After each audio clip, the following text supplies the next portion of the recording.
Meantime, we move to Georgia now, where voters today deciding who they want to represent them in the Senate.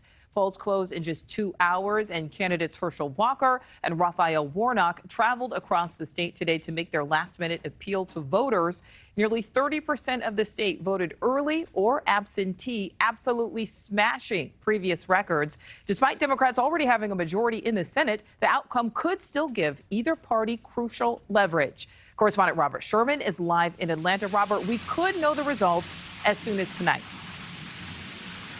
It's quite possible, Nicole. It's all going to depend how those votes break once they start to come in. But one thing that is for certain, the state of Georgia has been locked in a heated political battle for months. The ads, the campaigns, the debates, those are all coming to an end.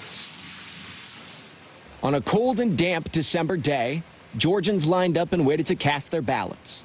Election day has officially arrived. But throughout much of Atlanta, the lines didn't last long at all. It was quick and easy, so we got in and out, no problems, and I'm glad to be voting today. I went straight in and straight out, no lies, click, click, clank, clank, bye. 3 years ago, Denise Carson couldn't have even told you who was on the ballot or why it even mattered to vote. But now that Georgia's once again at the center of the political universe, she wasn't going to miss this. The most powerful thing is you being a part of the change. Coming into today, nearly 2 million ballots were already in the can from early and absentee votes. 52% coming from registered Democrats and 39% cast by Republicans. The GOP, however, is hoping Election Day turnout will carry them across the finish line. Seeking a chance to go back to Washington and serve his first full 6-year term in the U.S. Senate, Rafael Warnock telling supporters in Atlanta he feels good. We're leaving it all on the field, but I got a feeling that the people of Georgia are going to get this right. Yes. And we're going to get this done one more time. Thanks, everybody. Over in Marietta, Herschel Walker, the former Georgia football star turned Republican outsider, thanked those who supported him in his first campaign.